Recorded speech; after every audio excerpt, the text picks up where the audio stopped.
السلام علیکم ورحمۃ اللہ وبرکاتہ۔ نئے کورس کے ساتھ حاضر خدمت ہوں۔ اس کورس میں ہم عربی گرامر سیکھیں گے۔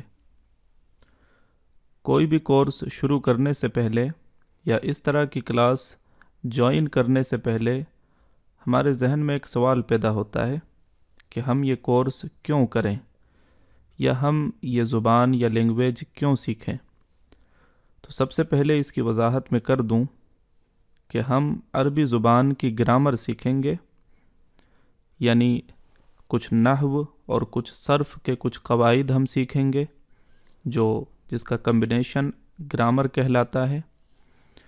تو سب سے پہلی بات یہ ہے کہ ہم چونکہ مسلمان ہیں اور ہماری جو بنیادی کتاب ہے قرآن پاک وہ عربی زبان کے اندر ہے، تو اس اعتبار سے ہمیں یہ نیت بھی ہونی چاہیے کہ ہماری جو کتاب ہے مسلمانوں کی سب سے اہم ترین کتاب ہے، اس کا جو متن ہے، ٹیکس ہے، وہ عربی زبان میں ہے، یعنی قرآن پاک کا جو اصل ٹیکس ہے۔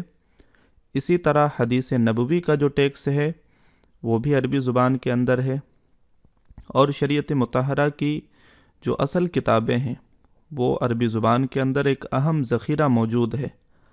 تو لہٰذا اگر ہماری یہ نیت رہی کہ اس زبان کو سیکھنے کا ہمارا مقصد یہ ہے کہ ہم قرآن پاک کو پڑھنا سیکھیں، سمجھنا سیکھیں، یا حدیث رسول کو ہم سمجھنے کی کوشش کریں گے، یا شریعت مطہرہ کے جو مسائل ہیں جن کو عربی زبان کے اندر ہمارے علماء نے لکھا ہے اس کو ہم سمجھنے کی کوشش کریں گے، تو اگر یہ نیت رہی کہ ہم قرآن اور حدیث اور شریعت کو سمجھیں گے تو یقیناً یہ عربی زبان سیکھنا آپ کے لیے ایک اچھا کام اور کار ثواب ہوگا۔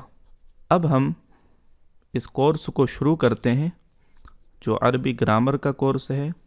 بسم اللہ الرحمن الرحیم۔ سب سے پہلے کوئی بھی زبان سیکھنے سے پہلے ہم اس زبان کے الفابیٹ سیکھتے ہیں۔ عربی زبان کے جو الفابیٹ ہیں جو آپ کے سامنے ہیں، یہ 28 الفابیٹ آپ کے سامنے موجود ہیں۔ یہ وہی الفابیٹ ہیں جو ہم نے کسی زمانے میں بغدادی قاعدے میں پڑھے تھے، الف، با، تا، ثا، جیم، ہا، یہ وہی الفابیٹ ہیں۔ ان الفابیٹ کو جب ہم گرامر پڑھتے ہیں تو ان کا ایک اپنا نام ہے، اور اس کو ہم حروف الہجا کہتے ہیں یا حروف تہجی۔ یہ ہجا یا تہجی یہ وہی لفظ ہے کہ کسی زمانے میں قاری صاحب ہمیں کہتے تھے کہ چلو اس ورڈ کی یا اس جملے جو لکھا ہے اس کا ہجے کرو، تو ہم کرتے تھے سین زبر سا، الف با زبر اب، یہ اسی سے ہجا سے تہجی سے حروف الہجا یا حروف تہجی کہتے ہیں۔ ایک نام اور ہے جو ہم آگے چل کے ابھی میں آپ کو بتاؤں گا۔ ایک نام یعنی جس طرح حروف الہجا کہتے ہیں یا حروف تہجی کہتے ہیں، ایک نام حروف المبانی ہے۔ یہ حروف المبانی فرق کرنے کے طور پر ہے کہ جب ہم حروف پڑھیں گے آگے کہ کلمے کی 3 قسمیں ہیں، اس میں بھی ایک کلمے کی قسم ہے حرف۔ تو چونکہ یہ حروف جو تہجی ہے یہ حرف ہے، مثلا الف یہ ایک حرف ہے، با یہ حرف ہے، تو ہم جب وہاں پر جو کلمے کی قسموں میں سے ایک حرف ہے، اس کی جو قسم ہے یعنی اسم، فعل اور حرف، اس حرف کو اور اس حرف میں فرق کرنے کے لیے ہم 2 اصطلاحات کا یوز کرتے ہیں۔ ان حروف کو ہم کہتے ہیں حروف الہجا، اور پھر اسی طرح حروف المبانی، اور ان حروف کو کہتے ہیں حروف المعانی۔ بہرحال ایک نام آپ یاد رکھیں کہ ان حروف کو ہم حروف الہجا کہتے ہیں یا حروف تہجی کہتے ہیں یا حروف المبانی کہتے ہیں، یہ بھی یاد رکھیں۔ دوسری بات یہاں پر کہ الف اور حمزہ یہ دونوں ہے کیا؟ تو یاد رکھیے یہ جو الف ہے اس کو الف کہیں گے، یہ جو نظر آ رہا ہے یہ الف ہے، لیکن جب اس الف پر حرکت ہوگی، یعنی زبر ہوگی یا زیر ہوگی یا پیش ہوگا، تو جب اس الف پر حرکت ہوگی تو یہ الف الف نہیں رہے گا، بلکہ الف کو اب ہم حمزہ کہیں گے، بس یہ فرق ہے۔ دوسری بات، یہ جو تا ہے اس تا کا اپنا ایک نام ہے، اسی طرح یہ جو تا ہے اس کا بھی اپنا ایک نام ہے۔ اس تا کو کہیں گے تائے طویلہ، اور اس تا کو تائے مربوطہ یا گول تا۔ تو حروف تہجی کے ضمناً یہ جو بات ہیں آپ یاد رکھیں، ایک تو حمزہ والی بات، دوسری بات کہ اس تا کا کیا نام ہے جو لمبی تا ہے، تائے طویلہ کہیں گے، اور یہ جو تا ہے اس تا کو ہم کیا کہیں گے۔ اب جب ہم نے حروف ہجا یا حروف تہجی کو پڑھ لیا، اور یہ سارے حروف تھے، حروف یعنی جس طرح الف ہے یہ ایک حرف ہے، تو حرف جب ایک دوسرے سے ملیں گے تو یہ ایک ورڈ بنے گا، یعنی را، سین، واو اور لام، ان چاروں حروف کو جب آپس میں ملایا تو ایک لفظ بنا۔ وہ لفظ کیا بنا؟ رسول۔ رسول یہ ایک لفظ بنا۔ اسی طرح میم ایک حرف ہے، کاف ایک حرف ہے، کاف حرف ہے، تا حرف ہے، تو ان تمام حروف کو جب ایک ساتھ ملا دیا گیا ایک لفظ بنا۔ لفظ کون سا بنا؟ مکہ۔ مکہ بنا۔ یعنی جب حروف آپس میں ملیں گے تب پھر ایک ورڈ کا ایجاد ہوگا، ایک ورڈ بنے گا، جس کو ہم لفظ کہتے ہیں۔ رسول ایک لفظ ہے، مکہ ایک لفظ ہے، احمد ایک لفظ ہے، زینب ایک لفظ ہے، مسجد ایک لفظ ہے، تو یہ تمام لفظ ہیں، کھانا پینا یہ سب لفظ ہیں۔ اب جب ہم نے یہ جان لیا کہ حرف مل کر لفظ بنیں گے، تو لفظ کے بارے میں بھی یہ جان لیں کہ لفظ دو طرح کا ہوگا۔ ایک ہوگا با معنی، یعنی جس کا کوئی معنی ہو، اور ایک ہوگا بے معنی کہ جس کا کوئی معنی نہ ہو۔ مثلا ہم روزمرہ کی زندگی میں ہم اپنی بات چیت پر غور کریں، ہم پوری روٹین کے اندر کئی الفاظ ایسے ہیں جو بے معنی استعمال کرتے ہیں۔ مثلا ہم کہتے ہیں چائے وائے، چائے کا تو معنی ہے لیکن وائے کا معنی نہیں، تو یہ چائے بامعنی لفظ ہے، یعنی چائے اس کا معنی ہے اور وائے بے معنی لفظ ہے۔ تو لفظ کی دو قسمیں ہوئی، بامعنی اور بے معنی۔ اب ایک چیز یاد رکھیے کہ جو لفظ بامعنی ہے اس کا بھی اپنا ایک معنی ہے، یعنی اس کو بھی گرامر کی اصطلاح میں ایک لفظ سے تعبیر کرتے ہیں جس کو کہتے ہیں کلمہ۔ کلمہ جب بھی یہ لفظ آئے گا تو اس کے پیچھے کے ایک سائنس آپ کے ذہن میں چل رہی ہو کہ یہ ایک لفظ ہے، اور لفظ کون سا ہے؟ جو با معنی ہے، یعنی کلمہ جو ہی کہیں پر آپ کو نظر آیا یعنی ہاں وہی لفظ ہے۔ کلمہ لفظ ہے، اور لفظ بھی بے معنی نہیں بلکہ با معنی۔ کلمہ وہ با معنی لفظ ہے، جب بھی کلمے کی آپ تعریف کریں گے وہ با معنی لفظ ہے۔ یعنی لفظ دو طرح کا ہے، ایک با معنی ہے جس کا کوئی معنی ہو، ایک بے معنی ہے جس کا کوئی معنی نہ ہو۔ تو لفظ با معنی اس کو ہم کہیں گے کلمہ۔ اسی طرح قرآن پاک کے اندر جتنے بھی الفاظ ہیں سب کے اپنے اپنا ایک معنی ہے۔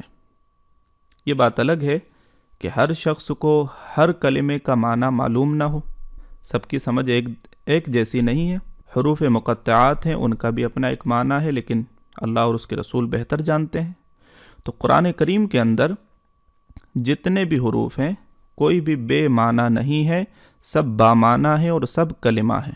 اب یہاں تک آپ نے سمجھا کہ حروف ہجا کیا ہے، حروف تہجی کیا ہے، اسی طرح ورڈ کیا ہے، لفظ کیا ہے۔ لفظ بامعنی بھی ہوتا ہے اور بے معنی بھی ہوتا ہے، اور جو بامعنی لفظ ہے اسے ہم کلمہ کہتے ہیں۔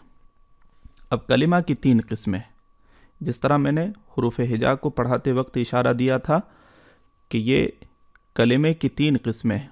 اب یہاں تفصیل سے آپ سمجھیں کہ ایک ہے اسم۔ اسم یعنی اسم کا معنی نام، کسی چیز کا بھی نام، یعنی کسی کی ذات کا نام، کسی کی صفت کا نام، تو کسی بھی چیز کا نام ہو وہ اسم کہلائے گا۔ کسی جگہ کا نام، پرندے کا نام، کسی سوسائٹی کا نام، تو جو بھی نام ہو وہ اسم کی کیٹیگری میں ہم اس کو لیں گے۔ اسی طرح ایک جو اس کی قسم ہے فعل، اسی طرح ایک قسم ہے حرف۔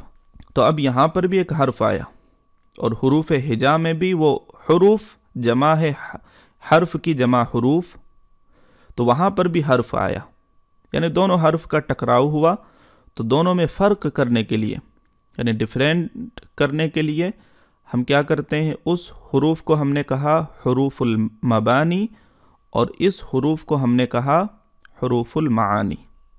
یعنی ان حروف میں حروف جر آ جائیں گے، آپ کے استثناء کے حروف آئیں گے، عطف کے حروف آئیں گے، اور اسی طرح استفہام کے کچھ حروف آئیں گے، تو یہ حروف المعانی کہا جاتا ہے۔ بہرحال آپ اتنی گہرائی میں نہ بھی یاد رکھیں تو کوئی ایسا مسئلہ نہیں ہے۔ تو کلمے کی 3 قسمیں ہیں، ایک اسم ہے، دوسرا فعل ہے، اور تیسرا حرف ہے۔ اب اگر کچھ گہری تعریف کریں تو اسم وہ کلمہ ہے، کلمے سے آپ کے ذہن میں بات آئی ہوگی، یعنی وہ لفظ جو با معنی ہے، وہ لفظ جو با معنی ہے، یعنی اسم وہ کلمہ ہے جو اپنا معنی بتانے میں کسی غیر کا محتاج نہ ہو۔ یہ ایک فنی تعریف ہے، آپ اس کو یاد رکھیں بہتر ہے، ورنہ اسم کسی چیز کا نام، اس طرح آپ یاد رکھ لیں۔ تو اسم وہ کلمہ جو اپنا معنی بتانے میں کسی غیر کا محتاج نہ ہو۔ اسی طرح فعل وہ کلمہ جس سے کسی کام کا کرنا یا ہونا سمجھا جائے، اور اس میں تینوں زمانوں یعنی ماضی، حال اور مستقبل میں سے تینوں زمانوں میں سے کوئی زمانہ پایا جائے۔ اب اس کو ہم تھوڑا سا سمجھیں گے۔ مثلا ہم اردو میں کہتے ہیں کھانا، کھانا، اسی طرح پینا، اسی طرح چلنا، یہ فعل کے نام ہیں، فعل نہیں ہے۔ یعنی عربی زبان میں ہم اس کو مصدر کہہ لیں گے۔ فعل کب ہوگا؟ مثلا کہیں گے وہ کھائے گا، وہ کھائے گا، اب یہ فعل ہوا، یعنی اس کا تعلق زمانے سے ہے، مستقبل سے ہے۔ اسی طرح وہ کھا چکا، اسی طرح وہ کھا رہا ہے، تو یعنی وہ کلمہ جس میں کسی کام کا کرنا یا ہونا سمجھا جائے اور اس میں تینوں زمانوں میں سے کوئی زمانہ بھی پایا جائے، اسے ہم فعل کہیں گے۔ حرف کیا ہے؟ تو حرف وہ کلمہ ہے، ابھی کے لیے آپ یہ یاد رکھیں کہ جو نہ اسم ہو اور جو نہ فعل ہو، نہ اسم ہوگا اور نہ فعل ہوگا تو وہ پھر حرف ہوگا۔ ابھی ہم نے پڑھا کہ اسم کیا ہے، فعل کیا ہے اور حرف کیا ہے۔ اب یہاں پر اگر آپ دیکھیں غرفہ، اس کا معنی ہے کمرہ، اسی طرح شمس، اس کا معنی ہے سورج، اسی طرح طفل، اس کا معنی ہے بچہ، الماء، اس کا معنی ہے پانی۔ یہاں پر ایک بات میں آپ کو بتانا چاہ رہا ہوں کہ غرفہ یعنی 2 چیز یاد رکھیں کہ اگر کسی لفظ کے شروع میں الف لام ہو، کسی لفظ کے شروع میں الف لام ہو تو وہ لفظ اسم ہوگا۔ کسی لفظ کے آخر میں اگر تنوین ہو، تنوین کہتے ہیں دو زبر، دو زیر یا دو پیش کو تنوین کہتے ہیں۔ تو اگر کسی لفظ کے آخر میں تنوین ہو یا شروع میں الف لام ہو، یعنی ایک ہی چیز ہوگی، یا تو کسی لفظ کے شروع میں الف لام ہوگا یا کسی لفظ کے آخر میں تنوین ہوگی، تو وہ پھر اسم ہوگا۔ یہاں پر دیکھیں، یہاں غرفہ یہ اسم ہے۔ اگر پوچھا جائے کیوں اسم ہے تو جواب یہ ہوگا کہ اس کے آخر میں تنوین ہے۔ اسی طرح شمس سورج یہ اسم ہے۔ پوچھا جائے گا کیوں اسم ہے تو جواب یہ ہوگا کہ اس کے آخر میں تنوین ہے۔ اسی طرح طفل یہ اسم ہے۔ کیوں اسم ہے؟ کیونکہ اس کے آخر میں تنوین ہے۔ الماء پانی یہ اسم ہے۔ کیوں اسم ہے؟ کیونکہ اس کے شروع میں الف لام ہے۔ امید ہے کہ آپ کو یہ باتیں سمجھ میں آ رہی ہوگی۔ کامنٹ کر کے ضرور بتائیں یہ کلاس کیسی لگی۔ شکریہ۔ السلام علیکم ورحمۃ اللہ وبرکاتہ۔